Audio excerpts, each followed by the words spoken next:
La esposa del dictador de Rumanía, Elena Ceausescu, ganó el infame título de mujer más odiada en la historia del país, un epíteto que reflejaba el profundo resentimiento acumulado durante décadas de opresión.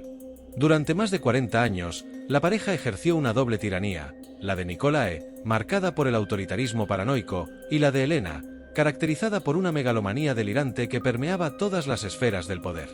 El régimen de los Ceausescu culminó trágicamente en 1989 con un final violento que conmocionó al mundo. Pero antes de continuar, recuerda dejar tu like y suscribirte para ver más vídeos así.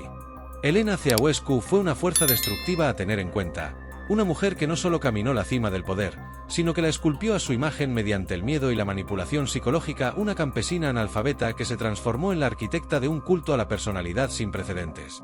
Elena Ceausescu, nacida Petrescu en enero de 1916, vino al mundo en una familia rural rumana empobrecida del distrito de Dmbovia. Su crianza fue estándar para la época, simple y llena de privaciones materiales, sin ningún indicio del futuro monstruoso que aguardaba. Nada en su entorno sugería un destino extraordinario, de hecho, todo apuntaba a una vida anónima de penurias campesinas. En cambio, su historia académica fue desalentadora.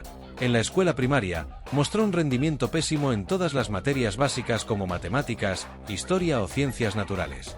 Solo en costura demostraba cierta habilidad práctica, lo que reflejaba los limitados horizontes que la sociedad ofrecía entonces a las mujeres pobres. Repetent, repetidora, un término despectivo para quienes no lograban avanzar de curso, se convirtió en su apodo permanente entre profesores y compañeros, marcando su juventud con el estigma del fracaso intelectual.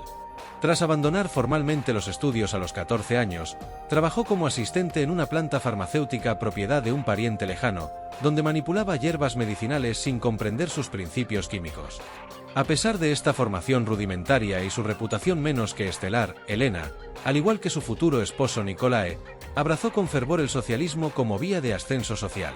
Conoció al entonces obrero textil Nicolae Ceausescu en 1938 durante una reunión clandestina del Partido Comunista Rumano, PCR, donde ambos eran meros activistas desconocidos en las sombras del movimiento prohibido. La pareja, que contrajo matrimonio en 1946, representaba la esencia del don nadie partidista, sin educación, conexiones familiares o carisma natural. Pero en un giro del destino orquestado por la geopolítica de posguerra, ascendieron al poder durante la sovietización de Rumanía bajo el stalinismo. Cuando Nicolae devino secretario general del PCR en 1965, tras la muerte de Yuri Georgiou, Elena obtuvo su oportunidad para tejer una red de control paralela. El gobierno de Nicolae Ceausescu carecía de precedentes en el bloque soviético, combinaba un nacionalismo extremo con un culto a la personalidad de inspiración coreana, adornado por una retórica jactanciosa y políticas económicas rígidas que ahogaron la iniciativa privada. Todos los rumanos fueron convertidos en actores de una grotesca obra teatral sobre la grandeza nacional, donde la escasez de alimentos se maquillaba con discursos sobre autosuficiencia. La máquina propagandística, dirigida personalmente por Elena, trabajaba horas extras para construir mitos. Mientras Nicolae era retratado como un genio del Danubio, estratega imperturbable y filósofo idealista, a Elena se le atribuían cualidades sobrehumanas. En panfletos distribuidos en escuelas, se proclamaba que en apariencia e inteligencia, la camarada Elena no tiene paralelo en la historia, presentándola como teórica socialista y esposa perfecta. Artistas estatales produjeron miles de retratos donde la pareja aparecía eternamente joven, rodeada de aureolas de luz celestial, mientras poetas cortesanos componían odas a su sabiduría infinita. El epíteto de científica de renombre mundial quizás sea la mentira más grotesca del culto ceauescista.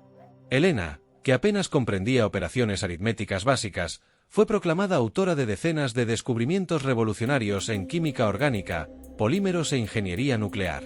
Sus supuestos hallazgos plagiados de investigadores reales se celebraban en canciones infantiles y películas pseudo-documentales transmitidas globalmente mediante acuerdos con países satélites.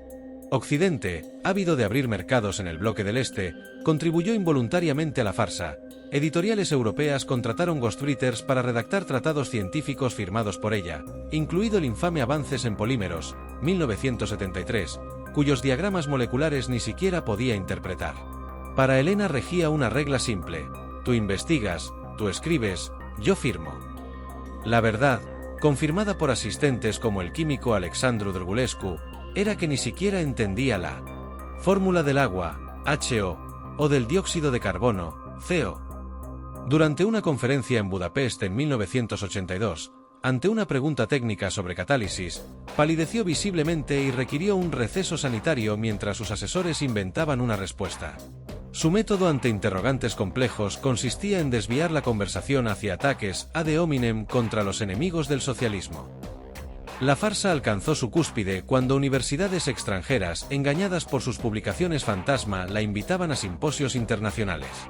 Elena viajaba con un séquito donde el traductor era en realidad un científico, como el físico Stefan Milku, encargado de reformular preguntas y suplantar respuestas.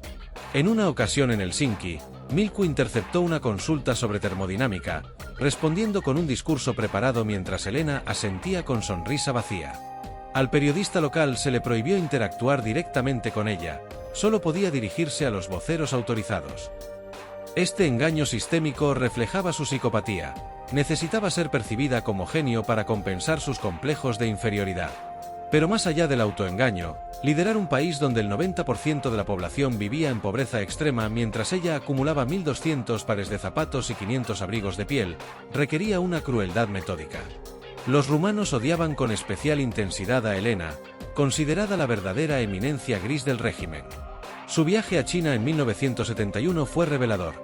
Mientras Nicolae negociaba con Mao, Elena exigía a Jian, esposa del líder chino, secretos para consolidar su poder personal.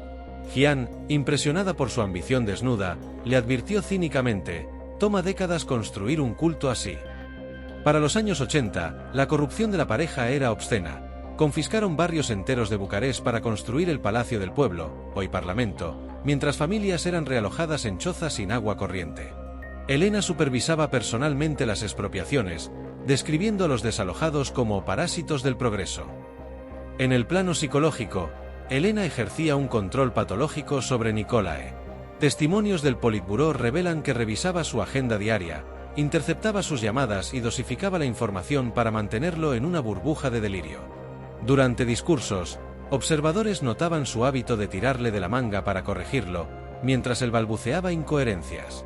Su ascenso político fue una metástasis de nepotismo. De analfabeta funcional pasó a dirigir el Instituto de Química, luego el Consejo Nacional de Ciencia, y finalmente fue nombrada viceprimera ministra en 1980, cargo creado a medida.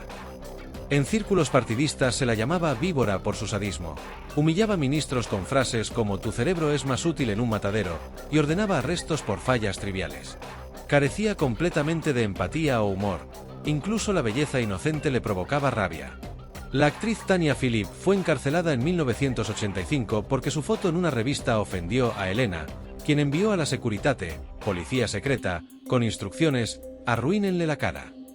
Vigilaba obsesivamente a sus hijos Zoya y Valentín mediante espías, temiendo conspiraciones familiares. En recepciones oficiales, si un sirviente derramaba vino, lo forzaba a limpiarlo con su traje ante invitados. «Creen que merecen servir a los elegidos por la historia», gritaba ante empleados temblorosos.